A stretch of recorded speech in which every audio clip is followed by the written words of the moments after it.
the adjustment period of you transitioning back to society.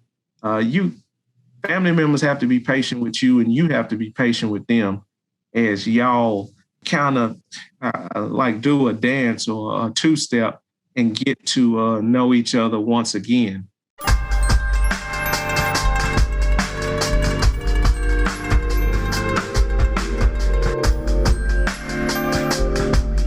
Whoever you are going to live with, whoever has volunteered to help you, what kind of support are they able to give you? This, I think, is something that people need to think about in detail, like very practically.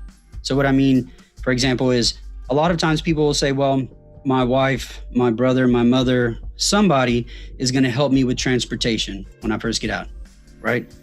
And I say, cool, that's great that you have that. Not everyone has that, but let's be realistic about that. The person who is volunteering to help you, with your transportation, do they have kids?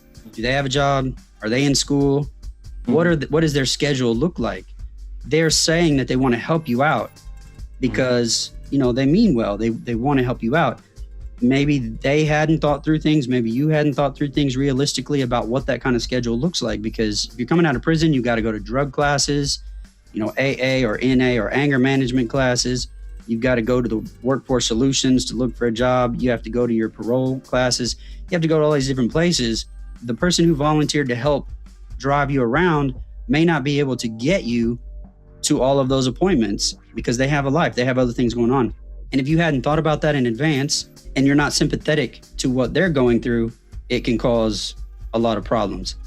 So when we're talking about family who's volunteered to support you, try to think as detailed and as practically, realistically as possible.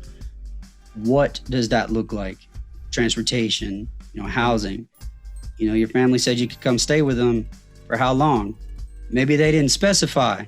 Maybe they didn't say. But I bet they have a number in mind, right? Yeah. Sometimes they'll just be like, you stay here forever.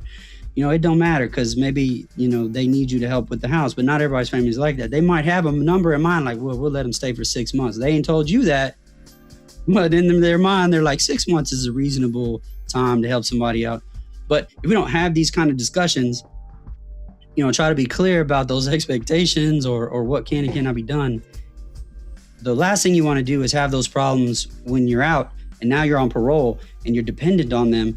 And the environment is now hostile and there's all these different disagreements and you can't do anything. You can't go anywhere because of parole requirements. So thinking about the relationships you've had with people in the past, but then also for those who plan to help you, what does that look like in real time in practice?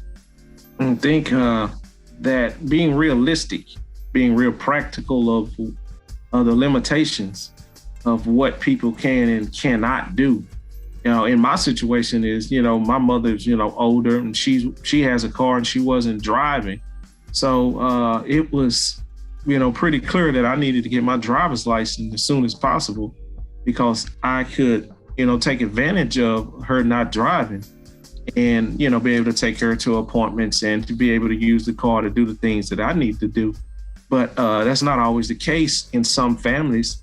As we deal with people that re-enter society, most cities, larger cities, even in Tyler, they have transit systems and learning, getting a bus pass or the transit system is real helpful to be able to get around and get where you need to go if you don't have transportation, because let's be realistic, people have lives out there. That is one of the biggest barriers, I think, when you're dealing with family is the expectations that you put on them and the expectations they place on you.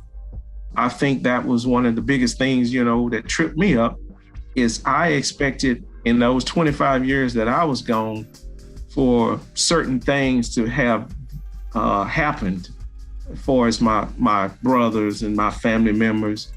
But I was wrong in that, expecting, they have life and life happens, to put my expectations on them. And likewise, being realistic, I kept hearing that you've only been out, you ain't been out 6 months yet, before I made the 6 month mark, is the expectations that family members place on you when you're coming out of prison.